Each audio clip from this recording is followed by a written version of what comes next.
Okay, well, I transitioned because I ran out of time. So hello, everybody. Good morning. This is Jordan. Welcome to the Saturday morning D&D show. My name is Jordan with a silent PH in the middle, and I'm joined always by my wonderful co-host, Sir Lucian, over at Sir Lucian Gaming. My dogs are barking, and that threw my timing off. We've got maybe I should do a behind the scenes one day. I'll have Shannon record me with a phone, my wife. But we can do anyway. But we do a sync where, because we're streaming both on Twitch and YouTube, where we kind of like sync up. But you said, "Hey, I'm hitting transition now," and I'm like, "Oh," and so I hit transition, and then all of a sudden your dog started barking, and we ran out of footage, and I'm like, "What?" So, whisper. Are we too quiet, Mr. Devin Thunderstrike? Oh, we shouldn't be. I'm hearing. They might not be hearing me yet. No, they're hearing you. Twitch. There we go. Okay. Yeah. Welcome everyone to a very special, in the sense that we have so much news to talk about. Saturday morning D&D show. If you're new here, we kind of talk about all of the things that are happening in, mostly Dungeons and Dragons, but also just the tabletop RPG world, the community that is. I was whispering at the start. Yeah. First of all, Lucian, how are you? What's going on? I'm doing. I guess we should just catch up a little bit. Yeah, because I'm like, my wife knows this is what she does to me, guys. This is behind the scenes. We do the show from 12 to 1, and she'll say, "I'm going to go run errands," and she tells me that at 10. And in my brain, I think, but that means whenever you say you're going to run errands, it's always 2 hours, and you're going to come back right at noon, which means the dogs are going to go spastic because you're finally home and they're super happy. Why would you pick that time? Why wouldn't you pick any other time but that time? And she does it perfectly. We here at the Saturday morning D&D show, we love dogs. We love our wives. And we love our wives, but we also love dogs. And so a little dog barking here and there, I'm not going to get too upset. And listeners, but D&D stuff. Let's get to D&D stuff. Yes, Van Richten's Guide to Ravenloft is coming out May 18th in 10 days. 10 days. This is but for those of you who are on the internet, which is everybody because you're watching the show or listening to it via the internet, preview copies are out. So they were sent to the special people that get on the list at Wizards of the Coast to get early copies of this. I am not one of those people, either as Lucian. But if you are looking for people if you want to flip through it, Nerd Immersion did almost a 6-hour stream last night answering questions with the book in front of him. Another gentleman, YouTuber named Fry Minis, FRYMINIS. He mostly does mini painting apparently, but he got a book.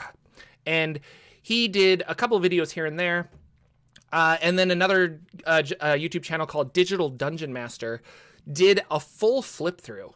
And I brought that up because there was another guy they wouldn't give him a Candlekeep book. He was on the list, but he was notorious for just every page doing a YouTube video and going through every page in detail. And I guess Wizards of the Coast didn't like that very much. So they took him off of the list, and he threw a fit on Twitter, like you do. That's the other side of the internet. That's where you go. And so apparently this time around, they specifically gave out books, and they were like, with a letter that said, please do not just, put this on the internet for free, hype it up, but it kind of makes sense, you don't want to read the whole thing, Yeah. So this guy will never, he won't get books anymore, and odds are this Digital Dungeon Master probably won't either, but his video is still up there. Wizards of the Coast hasn't requested it taken down. Again, for all of these things, you can go to reddit.com/r/DNDleaks. And they kind of catalog a bunch of leaked information. Did you at least see the, table of contents, Lucian? I saw it got put on Twitter at some point, and I do like that page coming out. Oh, yeah. Maybe a few days before. I don't know. We're still 10 days out. So if we'd have got it this week, I think I still would have been happy. I don't know if I need to see it 2 or 3 weeks before that. But I do like the idea that we get to see a table of contents to drive some interest. Mm-hmm. So I like that. I did look at it, and it did have some cool stuff, and it had a lot more than I thought was in it. And it made me start to teeter towards maybe I'll buy it, maybe I won't. But when I saw that, it started leaning me more towards maybe I want to buy this one. So that was a good, effective leak for Wizards of the Coast, because I'm a potential buyer who was just moved at least a little bit by that. Yeah. I'm still not 100% sure, but I'm moved a little bit by that. Yeah. By looking at that. Yeah, I really like getting the table of contents early as well. I think it's a good, because you're just like, oh, this is what's in there. Now I'm curious about all this. But there are the 2 new subclasses and the new race templates, the Dampier and the Reborn and things like that. I forget the actual names of them, but and lots of domains of dread. But one of the things I was curious about, because I was researching, and maybe a lot of you guys saw this video, but I was researching Carnival, which is this like traveling carnival within the world of Ravenloft. And they have it in Van Richten's Guide to Ravenloft. So I'm really curious how that it's really small. I think it's one of the blurbs. Like I think it's a single page that's about this carnival. But the fun thing about the carnival, as I was researching the old 2nd edition stuff, is that it can go through other domains of dread even when the borders are closed. Like it's a special domain in its own right that can traverse that. So immediately I was like, if you want to have a really cool Ravenloft game that goes to various domains of dread, like joining the circus, and then the circus stops for whatever magical reason. You don't know why, the people aren't saying, and then your party has to go solve some mystery in that domain, and then when they're done, the circus picks up and you go with them. And I was like, that would be recurring NPCs, that would give you like monster of the week kind of vibes to go out and do all this stuff. So really cool stuff. Yeah, and there's a couple of good TV shows that you can even pull from that are carnival themed, creepy themed, or just they're, because the carnival people are always have been portrayed and have been, I believe, mostly people that are on the fringes that work in those things. They're a fringe nomadic group that goes from place to place. They're a certain type of person that would take a job like that and move across the country, especially if you're talking about like in the 1800s or early 1900s, and those circuses and carnival things are going around. Yeah, the old so American get all those kind of cool, crazy. Yeah, you get some of those cool weird things happening, or they have the monster girl, or whatever the stuff they can do that you could bring into that has a lot of cool stuff. The man-eating chicken, as a dungeon master. Yeah, it's my there favorite. You go. Any of those. So Ripley's Believe It or Not. Yeah, and you can believe it or not. Yeah. Lori, you should know. The Tempest Folk Horror. I didn't watch this. What do we have there? I think it was called Tempest, or was it? Maybe I put an M in there, You or did maybe put an M in there. I think it was Tempest. I think yeah. Google might have auto-corrected, but I think it should have been Tempest. And Tempest is a Lore You Should Know video over on their site. They've been doing one of the domain of dreads for the last, I don't know, at least month. So there's at least 4 or 5 of them out there. We brought them to you on the show.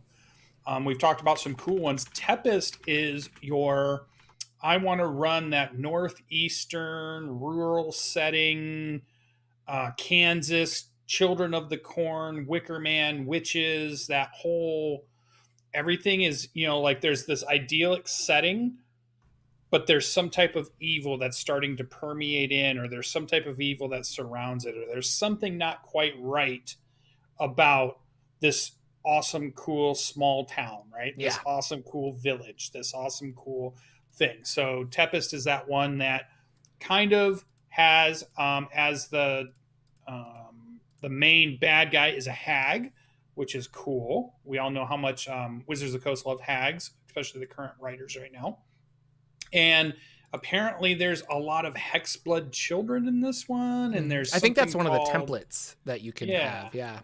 And there's something called like, I think it was either the Reaping or the something like that. And they were starting to get into that kind of darker storyline that we've seen every now and then, where somehow the children are evil, right? The parents are the poor victims that are having to deal with children going evil or something. Children of the Corn. There's like all kinds of movies that'll show you that, where they start to get powers or something and they start running the town, and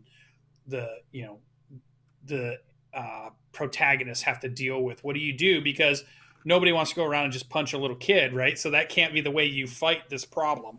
It can't be that. You have to come up with other ways to try to save the children or save what's going on. Why is there evil? So I think there's a lot of setting possibilities there. I also think it's like one of the ones that we've seen so far of the Domain of Dread, where you have to be careful. You have to use your safety tools when you're talking to your players, because maybe not everybody would enjoy those types of storylines.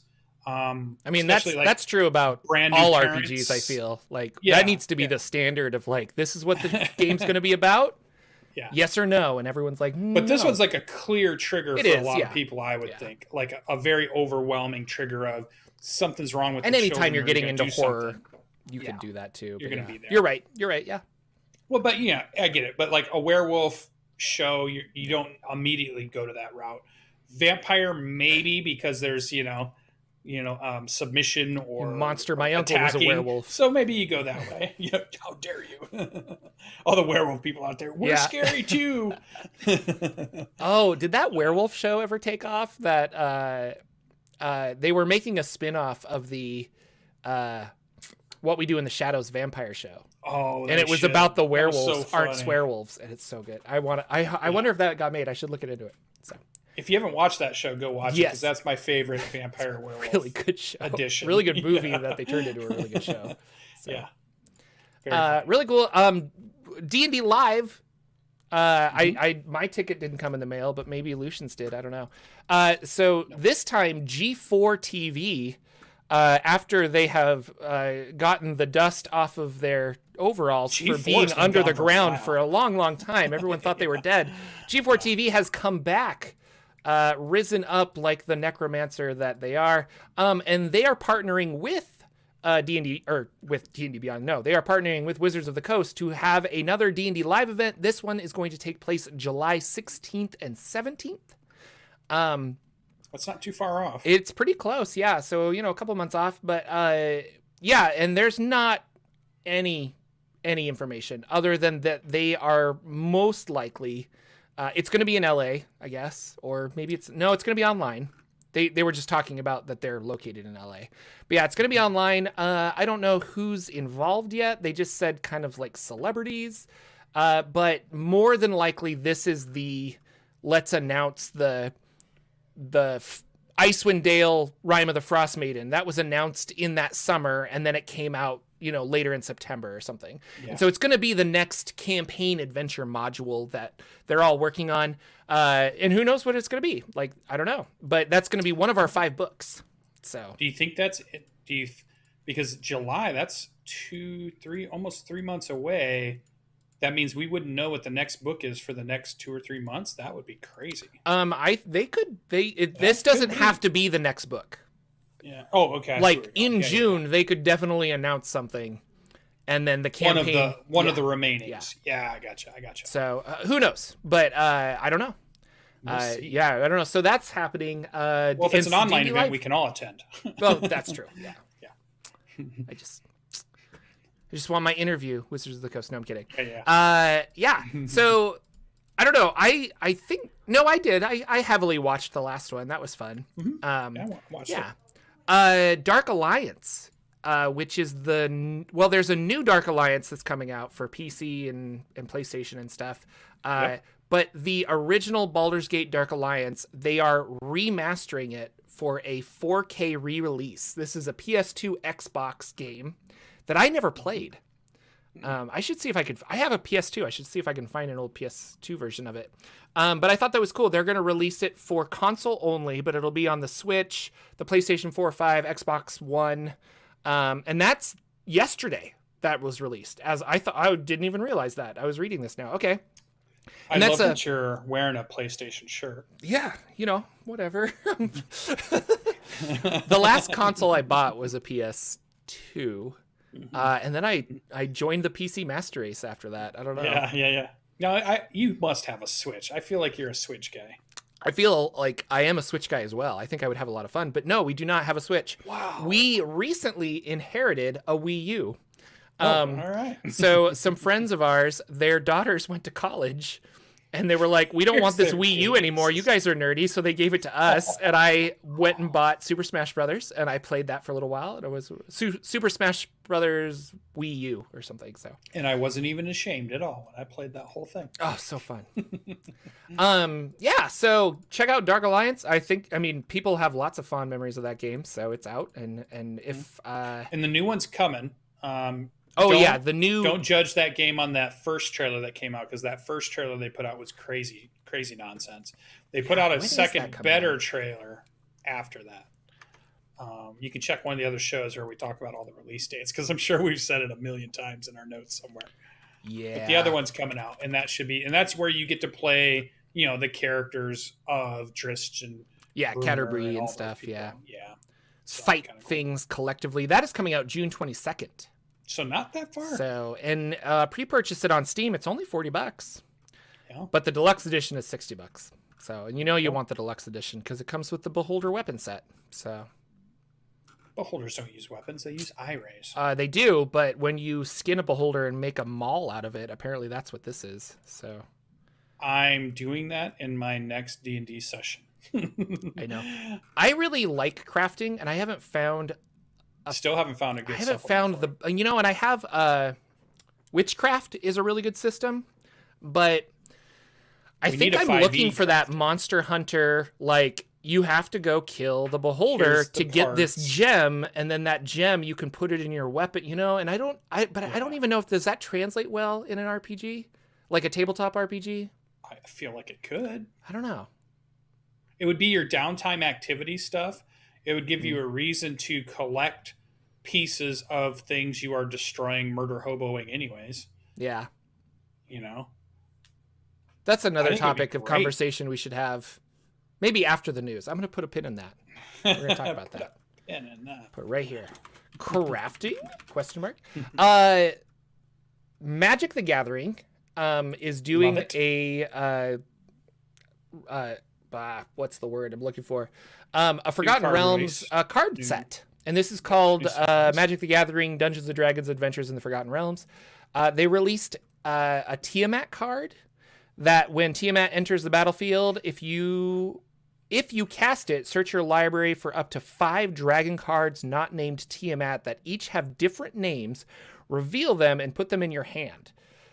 So that's pretty crazy, a 7/7 creature. And then Queen of Dragons, man. That's awesome. They released a Beholder card, but without any text, so we don't know what it does, because they're probably still changing it. And who knows, they might change the other one as well. Yeah, like as a Magic the Gathering, if I can throw out a Displacer Beast, or I can throw out an Umber Hulk, or I can throw out my group of orcs that do something, or I can bring out my dragons, and I can bring out my gelatinous cubes, and it is tailor-made for working in a set for Magic the Gathering for sure. yeah. This is such a good idea. And there's going to be heroes, because there's heroes in Magic the Gathering now where Planeswalkers. Yeah, Planeswalkers. So you're going to have there are certain heroes that are coming out. The previews for these, which Wizards of the Coast does the same thing, kind of like with D&D, where they send out the books early. They're going to send out a bunch of cards to various Magic the Gathering people. So June 29th, we should actually be getting more information on them. And then by July 18th, it will be released digitally. And then July 23rd is the paper launch because of Magic the Gathering Online. So, Lucian, I mean, I don't want to put more money into Magic the Gathering, but I do. I think we should buy some digital cards on the launch. And then me and you can have, we could open them together. That would be fun. And then we could do a couple games and really show how terrible I am at Magic the Gathering. But that would be fun. I will order a case of those. I'm ready to do it. That would be fun. I think we should do that for the digital launch. So. That'd be great. I think it's such a good, because normally what we've gotten some of the Magic the Gathering coming into D&D, which is okay and good, and I've enjoyed it. Not everybody's cup of tea. I get it. I'm not forcing you to do it, but I love it. But we haven't seen D&D get back into Magic Gathering this much, and now we are, and it's such a good fit. I mean, why wouldn't you do it? There's so many cool spells and creatures and lore that you can pull from, and you can put down magic items, and which would be artifacts in the game, and there would be different combinations. That I want my Hand of Vecna card. Here's my fireball. Here's my ice bolt. Here's my sleep spell or whatever. All the iconic stuff that you have in Dungeons and Dragons would fit in that format. So I want my Jim Dark Magic card. Jim Dark. Now you want to put Ak Ink in it too. It's part of the Forgotten Realms universe. I'm just saying. Yep. Although, but Penny Arcade owns that character, so they wouldn't be able to do that. But unless they like Magic the Gathering too, you never know. They do. Maybe there'll be a collaboration. So I'm excited for that. I think that's cool that we're seeing some crossover of that. Yes, I get it that it's a money-making scheme for the big corporations, but it's a money-making scheme that I'm enjoying, so it's one I'll like. Yeah, So and I'll do it. well, and I wouldn't. I mean, you can call it a scheme, but like, it really is just a how like they're looking at it at themselves and saying, how do we get more people interested in this? And it's like, I don't know, people like the Forgotten Realms, and not many of our D&D players actively play Magic, and well, let's try this. And so, I think it'll be fun. Regardless, Wizards has also always done a really good job with their art. And the art on these cards is going to be a lot of fun, I think. So, and Magic has always done really good. Well, that's what I mean. Wizards with Magic, like the art has always been spectacular. So, which is another reason. Like I was thinking of that Theros book the other day, and I was like, man, the art in that was so good. But then you look back and you're like, oh, it was all Magic the Gathering art that they just repurposed for that book. But there's a reason it's really good. I did put a little blurb in our notes. I see you kind of scrolling around on our Discord. I forget who it was. I probably should remember put the name in, but they had posted a little blurb that come out of an article that talked about some things that are coming up, because they're saying, hey, Van Richten's is at this date, the May 18th date, but keep your eyes out for Chris's big adventure of the year. So we know we still have that coming. So what do we think Chris's big... I put it in there because I thought we could do some speculation. Okay, yeah. We know Chris is going to do a big adventure. Uh-huh. We know it's not, at this point, Van Richten's or Candle Keep. Mm-hmm. Where are they going to go that they haven't gone yet, Forgotten Realms-wise, that Chris is going to bring us Or to? is it Forgotten Realms? Do you think he would do the first book not in Forgotten Realms this year? That's crazy. It's hard. It's hard. So they have so many starting adventures. That's the thing. And we've this is a horse that we have just hurt so often by talking. We've got Baldur's Gate. We've gotten, where haven't we gone? Neverwinter. I'm hoping. Here's my the complete Sword Coast is covered, except it stops at Tathir and down, which would be Kalimshan and like the more Middle Eastern kind of areas. But here's my hope. Here's the reason I put it in there, because I thought I'll at least get the juices rolling. Myth Draenor. Yeah. Over to the east, right? Lost City could be a great place to do a big 1 to 15 adventuring area, bring you back into the east part of the Sword Coast, get off the whole coast. Mm-hmm. Or does he take us to Moonshae, which somebody just put in chat? I was wondering if somebody bring it up. No, Moonshae Isles would be really good. Moonshae Isles is right off the coast. Silver Boulet says, I play the Yawning Portal land card. And they're like, what? So very good. Rick and Morty Magic the Gathering next. The Moonshae Isles would be good. We've done our watery adventures, so I don't know if they want to do another one. Honestly, that'd be a big delve into elves. Evermeet with the elves and stuff would be kind of interesting, because like the whole elf like secluded area that also kind of ties in with the Feywild, because they pulled that from the Feywild. Silvery Moon. Silvery Moon. Yeah. We haven't had a book on. We've gotten all these other books on all these other cities. Waterdeep has been covered. Baldur's Gate's been covered. El Terrell is sort of in Baldur's Gate. I mean, I guess they could go. And Candlemas is kind of... Or that's a good idea, RPG DMs. Yeah, because honestly, there's been a lot of Thay presence in all of these adventures. We should get a to go over there and then have Wizards tie it up that there's a reason that all these people, and then you could go fight Zastam and stuff. Yeah, that would Mr. actually, Perkins. I would love that. That would be really cool. Hey, There's Mr. a demon Perkins, I know buried you're underneath listening there to our show, so so let's do cool. Thay if we can. Chris, please give us Thay. That'd be cool. So that was one. So we know Chris is getting a big one. It might not be a Forgotten Realms adventure. We always say that too, but like it probably is. It's got to be. Okay, and then there was another one, and it said James Wyatt is working on some new options or some new... I made it... The sentence sounded like it was almost like new mechanics. What do you think? What other type of mechanics book might we get? Because if we get a Tasha's from last year, would we get another wizard style book this year? Would we get a Elminster something, or would we get a... Who else is out there that we haven't done? Vecna's something, or who else could they go to do a book? Well, I that think has they're going to release a Magic the Gathering book that's going to have some more characters in it. And then usually we don't get a Tasha's blah blah blah or a Mordenkainen's something or other until really we've built up enough subclasses in other books that they can then reprint them all in one thing. So I don't think that's going to happen this year on the tailcoats. Well, here's what the sentence said. I'll read the sentence and see what you think of it. It says, Chris will return with our big summer adventure. James Wyatt will deliver a substantially improved version of a concept that I initiated myself. And then the third one is Amanda Hammond will close us out with a project that was jointly conceived by herself and several other studio members. As usual, Jeremy Crawford is working with all of our leads, overseeing mechanical content and rules development. So that was kind of the blurb that came from the product breakdown for Dungeons and Dragons in 2021. To me, I started thinking of like a rules book or an options book for James.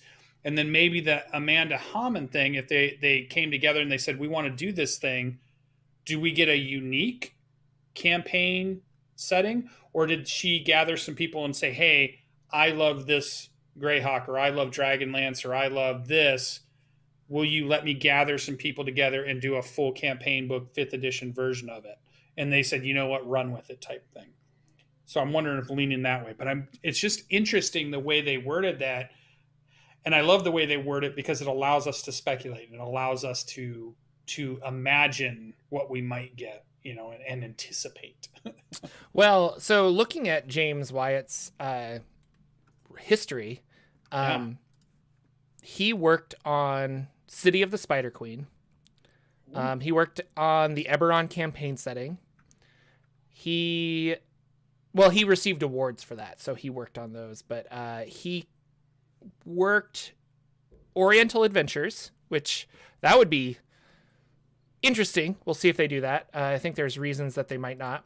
Dragonomicon, which could definitely be something, just like a huge book on dragons. And then The Magic of Incarnum, which is a third edition book in 2005. And it had some new races and a bunch of new spells and feats. And so, yeah, maybe we get a big book of spells. And maybe he's working on that and reorganizing some of these ones from older stuff. Because, they tap these guys a lot of times to be like, hey, you worked on this on the past and it was popular. Can we bring it to 5e? Like they're not asking Keith Baker to make non-Eberron stuff for them, Yeah. So... Well, and here's the other thing. Maybe you guys in Discord could tell us, or you guys that are listening on YouTube also. If you're not in our Discord, you should join it. When they posted this article blurb, it's written in a way that it's a person not being Chris, James, Amanda, or Jeremy. So who's the person talking when they say, James Wyatt will deliver a substantially improved version of a concept that I initiated myself? Who is I in that whole thing? Because it's not any of those people that were named. Who else would that have been? He's a mysterious figure known as the narrator. You cannot understand what he says. Who are we missing at that point? I don't know. Interesting. So if anybody knows that, I bet a Planeswalker book is coming. I don't know. Well, I shouldn't say I don't know. I think a Planeswalker's book is coming, but I shouldn't say I don't know. They've already sent me the books and they're right here next to me. No, I don't have but any. They told me not. I have no inside information. I wish I did. Yeah. So that was a little blurb. I wanted to bring it up because our Discord always finds little cool tidbits to tell us. And thank you, Discord people who do that, because it's really fun to come in and be like, oh, and a lot of you ping me. Completely fine to do that. I might not always respond because I'm just a busy person, but that one was Oster 2000, and then Drunken Yoda does a lot of them on there. Find stuff for us, and DM does a lot too. He's really good. Yeah, Victor is the other one. Victor Serrano gives us a lot of tips and stuff he finds out there on the interwebs. So thanks for that. Keep it up, guys. Keep researching for us. Find out who it is.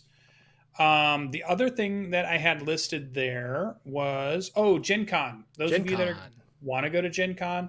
Jordan, are you going to Gen Con? Are you going? I'm not. You're not? Sure. Not sure. Because I was if you asked me a month ago, 2 months ago, no.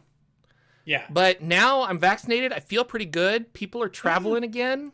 I'm having barbecues. I'm kind of like, Gen Con could It's be not fun. till September. No Wizards of the Coast at Gen Con because they just don't go anymore. Year. No Goodman Games at Gen Con this year, which means no Judge James, who's my favorite person to see at Gen Con. That's right. Once a year. So it really depends if my friends are going.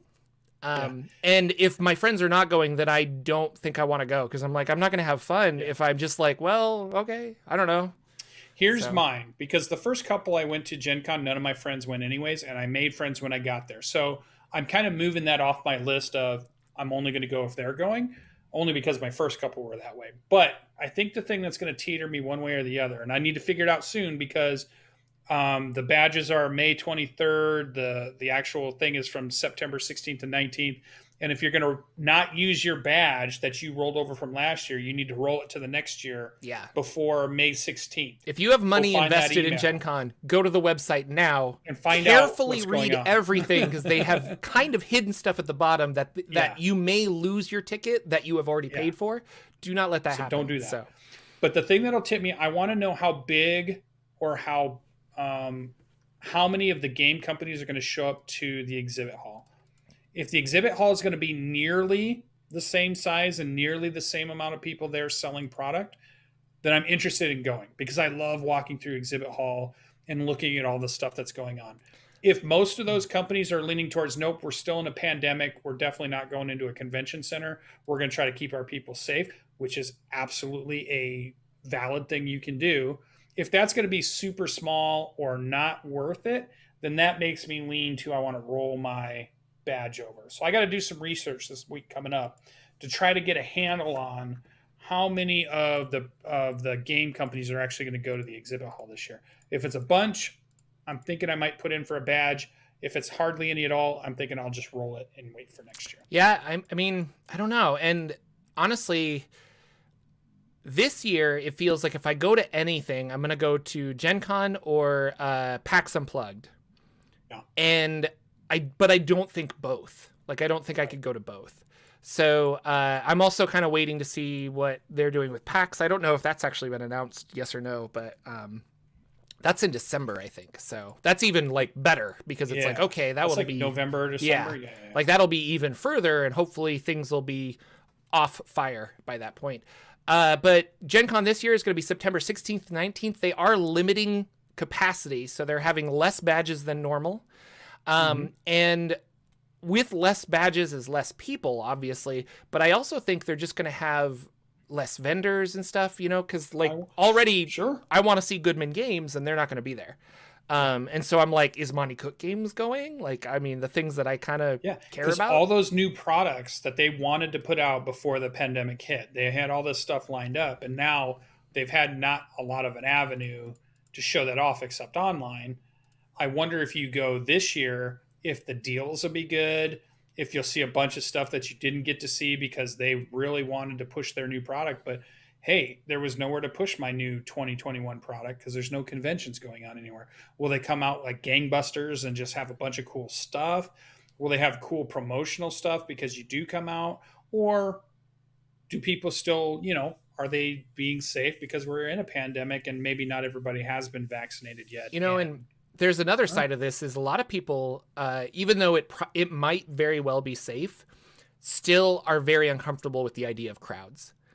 And it hasn't super bothered me, but I have a couple friends that are like, no, I prefer to stay outside, or like, if we're going to do this, I do this. And I'm like, but we're all vaccinated. And they're like, I still just don't feel comfortable, which is completely fine. Cause it's been a year and a half of this, you know, like it's kind of crazy. So Well, you used to get convention crud anyways. So mention or airplane crud or whatever. I got more because sick you're like, from convention crud than I got from COVID. But yeah, I hear you.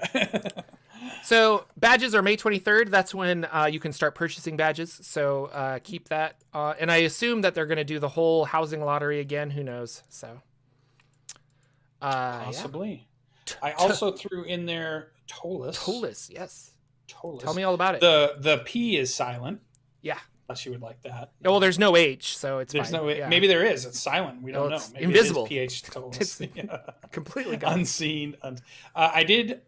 My copy is on its way. I did buy. This was the Kickstarter. I did $150 because I got both books. I got the Cypher version of it. Oh, good. Okay. And I got the 5e version of it. Jordan, let me tell you, this book is 600 pages. Wait, like each? Yeah. Oh my gosh. Yeah. 674 pages, almost 700 at that point, is the size of this book in 5e. I've got both PDFs currently. I have started to go through them. What's the PDF for the Cypher System one? Is it less? No, I didn't even open it, but let me look. I downloaded You didn't even open it? I got live. 600 This is a live pages show. of 5e. I haven't read the first one, let alone the second one. I'll open it right now. Here we go. Hyperlinked and bookmarked. It looks about the same size, and it's 674 pages, Jordan. Okay. Both of them. I was just curious. So I bought the Goodman Games did a 5e Crypt of the Devil, Devil Lich. And they did a 5e version, but you could also buy it as a Dungeon Crawl Classics version. Everybody take a drink. And I decided to get both because I really want to see the differences between the two. And I like to collect things like this. Like, it would be fun to run it as a 5e and then run it as a... Like, that would be a fun experiment. I want to run the same module using different... Well, we've talked about that with Hot Springs Island. Different rules. Like, I want to try that with just different rule set. But no, Ptolus is huge. That's Monty Cook, right? Yeah, it's ginormous. It was a book he put out for 3rd edition, I believe, for D&D when he worked. Because this is like his campaign setting that he's... This was his big world hit, and he wanted to do a campaign setting that had an enormous city in a fantasy setting. So this is like the even bigger than Waterdeep, even bigger than anything we've seen on the Forgotten Coast or Forgotten Realms Sword Coast. If you're a player, there's a player section. So it's not just for a DM. And there are some character options like classes and race stuff in there. So if you want to see some options there, things like knights and paladins and bard subclasses and stuff. So it does have everything that you would typically want in a good campaign book. The setting, maps, adventures, how to run the campaign, and player character options to bring to the campaign that you might not have gotten in a different campaign setting. So all those kinds of cool things. Backgrounds and equipment and magic, and it's got all kinds of factions, its own deity system. It's got, just a ton of stuff in here. Lots more monsters are added. And it's by Monty Cook's, whole company. So they put in a lot of work to it. And I think it looks pretty good. I have not gotten through the entire thing yet. Oh man, that's going to be, but it's so weeks. far I'm starting it. Yeah. So I thought I'd throw that in there. I can't wait to get the books. They should be arriving in the next week or so. So hopefully I'll be able to hold up the physical copies by our next show or the show after that. I'm sure I'll have it by then. So no, that's exciting. Yeah. What you think if you got yours? Let us know. If there's anything you want to know about Ptolus, maybe put some questions in our Discord, and maybe I'll gather some of those up and I'll search for them. Kind of like Ted does when he does his book reveals. If you guys want me to answer some things or want to know about something. Yeah, that would be kind of fun. It'd be cool. I'm really curious about that because I love the worlds that Monty Cook creates. Yeah. And speaking of really cool worlds that really cool people create, Really friend cool of the people we show, like. Lex from Dank Dungeons, Lex. who is in my... Is he in Discord? Or is he in chat right now? No, He I don't usually think is. so. No, he's a Lex, busy are you guy. out there? But maybe he is. I don't know. I don't think he actively watches the show. But anyway, thought he Lex, anyway, so Lex from Dank Dungeons, he made the Shifting City, which was like a merchant city supplement that you could put in your D&D game. He just came out with Azag, A-Z-A-G, and this is a whole RPG that he wrote based on the old 80s Fighting Fantasy rules. Now, Fighting Fantasy was a rule set that was originally created for kind of a choose your own adventure book. It would come with some dice and you would read the book and then you would roll the dice, but your character would either die or if your character survived that book, you could use that character to go through another book. It's kind of a cool idea that I'm like, why don't we have this? This is kind of cool.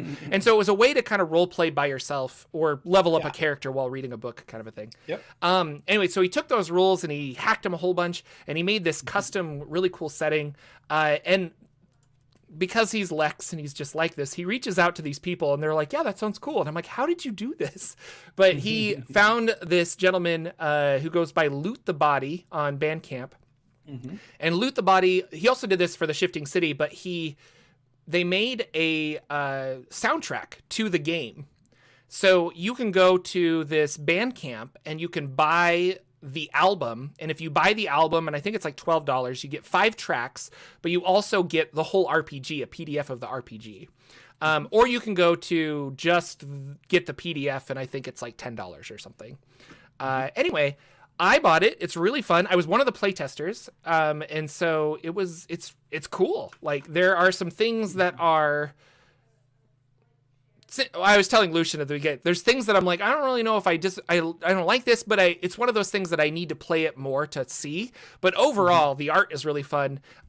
And speaking of worlds about Monty Cook and stuff, Lex creates really interesting characters and also really interesting like worlds and stuff. We played an old BX game in Greyhawk, and he put his cool, Lex spin on it, and it was just really fun and interesting.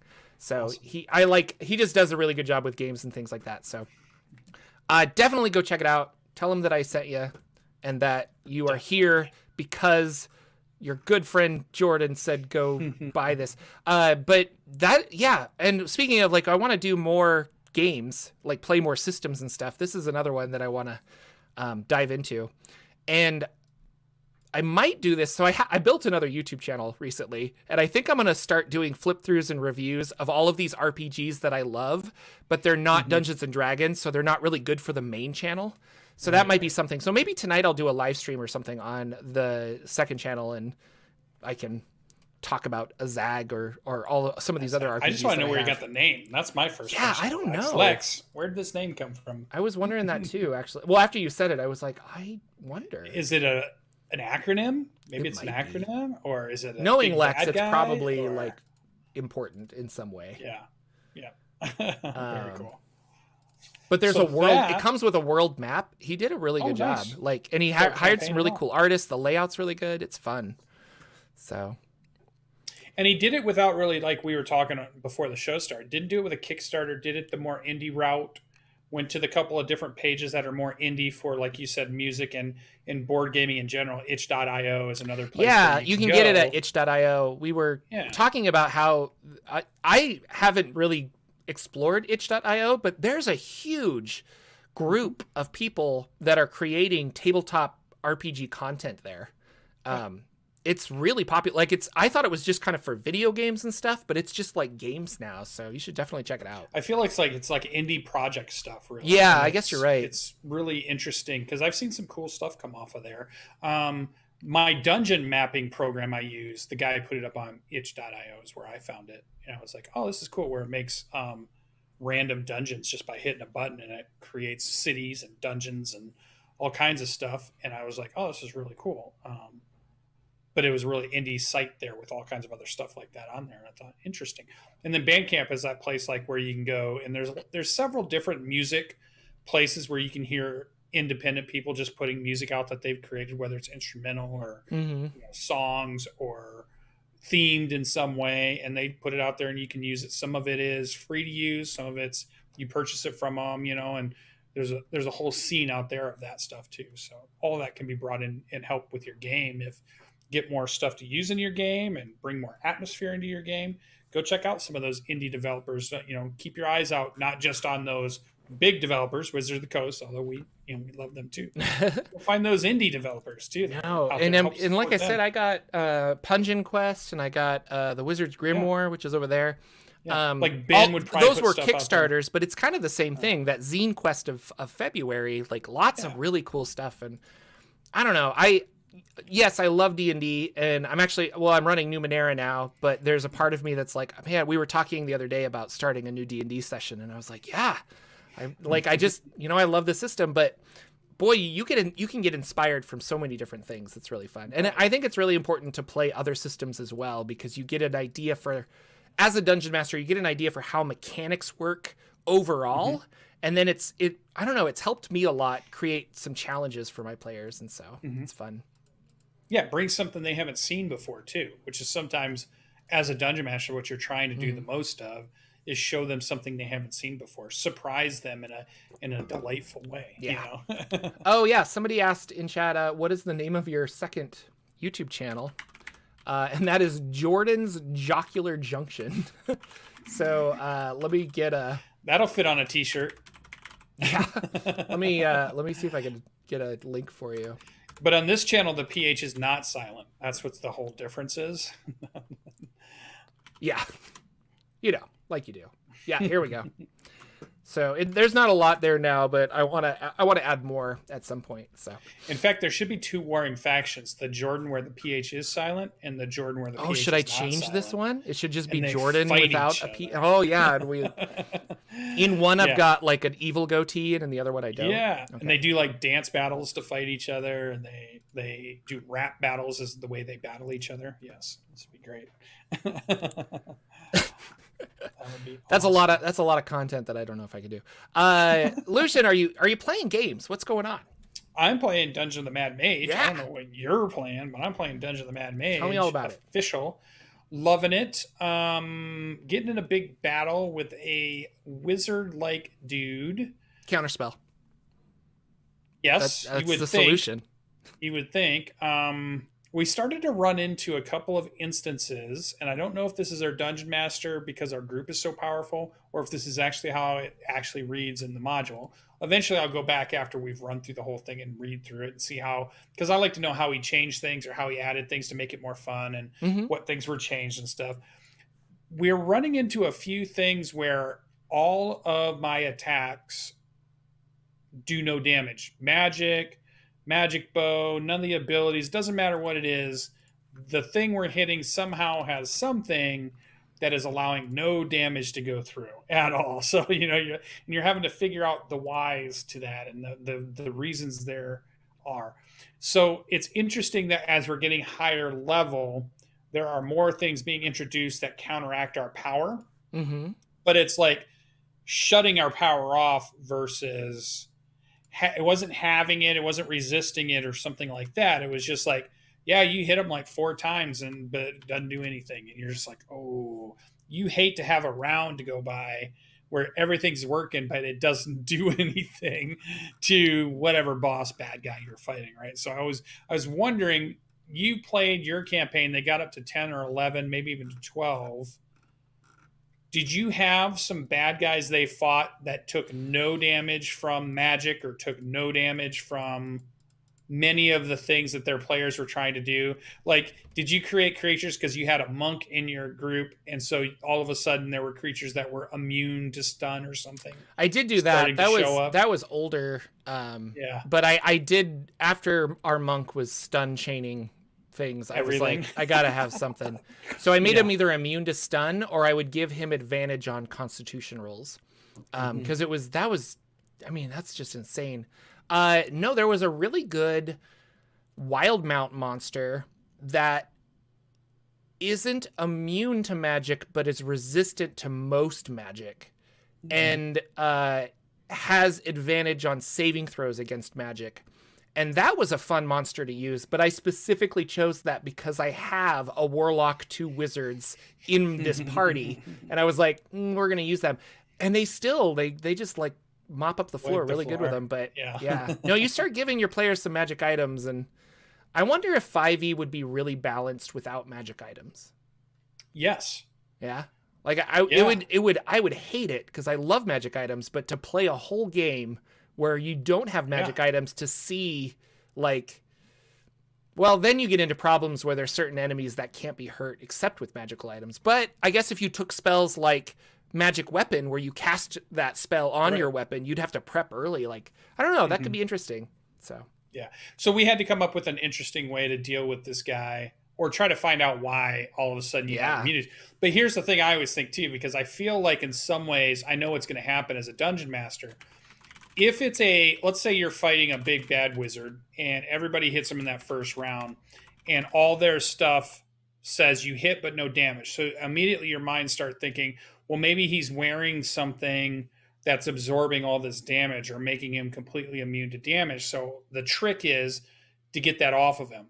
But then my player mind goes to immediately, well, then I want to wear that thing. But there's no way a dungeon master is going to give you an item that just stops all damage all of a sudden. I mean, I would, So I feel but I like would it's a say that it tease. permanently drains like 10 hit points a day. Right, but then that guy would be dead that we're fighting. He wouldn't even be a dude that Maybe we're fighting. he's already dead. You know, it could be. Very could well be. I don't know. So I think it's funny that you would have to start making up reasons why when the players get that item, it's not as cool as it is on the guy you're using it against them with. Mhm. But it happens. You're superheroes at this point. We're all like nearing 9, getting into level 10. We're near on unstoppable on a one-on-one basis. So I don't know. I'm still having a lot of fun. It's a very interesting level that we're on, level 7. And you skipped 6, right? We skipped 6. Okay. We're going to have to go back to 6 a little bit later and map it because we have to map all the levels. That's our mission from ACK Inc. headquarters is to map the levels of the Dungeon of the Mad Mage. So that's what we've been doing. Nice. So it's fun. It's cool. It's an interesting combat mechanic that we're having to deal with. I'm interested to see where it goes. And that is on Tuesday nights when we play that with our digital dungeon master from Down Under, Danimal DM. So that's pretty good. That's his spiel. That's what it does. Well, what That's about awesome. Jordan? Is Jordan playing any? Yeah, games well, I at all? ran my Numenera game on Saturday, and that was a lot of fun. So this is something I've never done with Numenera, is just straight up a dungeon crawl. And the more I was reading the section that they're going to go to, and they have to loot a tomb. And it's like, if you step here, there's a pit trap. If you step here, there's arrow traps and all this other stuff. And I was like, this is just straight up a dungeon crawl. I didn't think Numenera did this, like I was thinking about it. So, boy, I haven't done this in a long time because of pandemic. Pulled out my pen, drew a map. Ah. We got minis. We're like, here you go. Where do you want to walk? Oh, you fell in a pit trap. We had a lot of fun. It's interesting, though, how the mindset of the players can get very trained by Dungeons and Dragons. So they were in a town and they were like, well, what's the equivalent of a health potion? Like, I need a health potion. And I was like, well, there are Numenera, there are ciphers that would heal you, but like this shanty town, they're not going to have that kind of thing. Like, and it makes it very clear that like when you find ciphers, they're like, holy cow, like that's a cipher. And so they were just like, well, how do we heal? How do we do this? But you take rests and stuff. And so they kind of figured it out later on. But I thought that was interesting where you're like, oh yeah, it's not D&D. So I drew a thing and they went through this whole puzzle and they had to get through a set of locking doors and like a spinning turbine and there were pit traps and there were arrow traps in the walls. They're pretty beat up. They ended up finding an elevator that went down and now they're in a sub level of this tomb and they're trying to like figure out where to go from there. So it's interesting. It's fun. And are there hints to what this structure used to be? Yes. So this structure This is the part of Numenera. Yeah. It is now, well, there's the ancient part of it, which we're not really sure.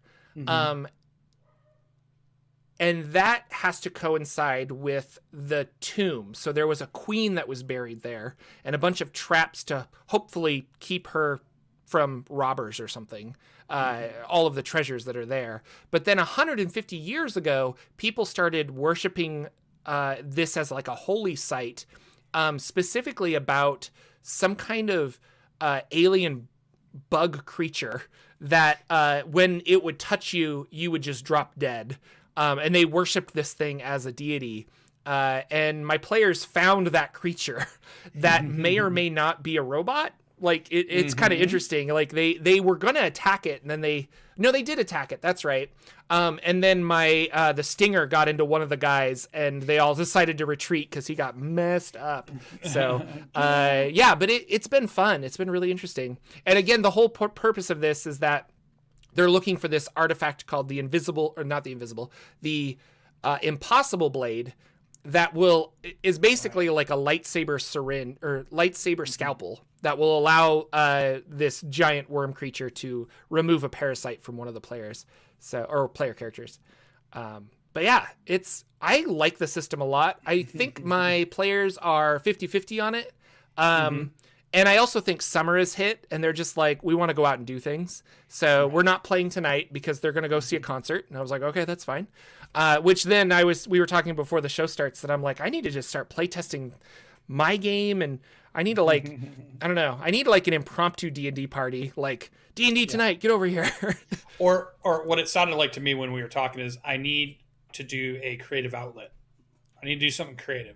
Yeah. Like you said, so work on my game. Yeah. Do some play testing. I need to write down this thing. Mm-hmm. I feel like I've gone enough weeks that I need a big creative outburst of something.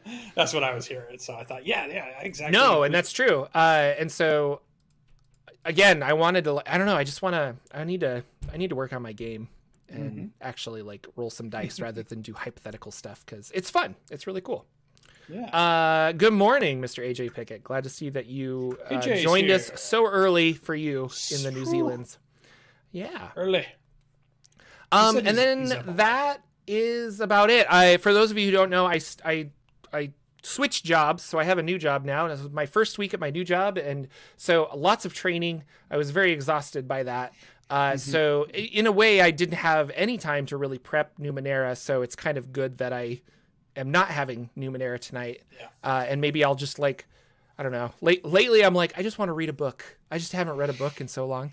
But yeah, I've got some videos in the works. I finished a video last night, which was good. And then, yeah, other than that, I'm just kind of working on little things. I keep getting inspired by my Endegar game. You remember that, or the campaign setting? And it's weird. I flip-flop between my rule set that I'm trying to do, modular D6, and then this Endegar thing.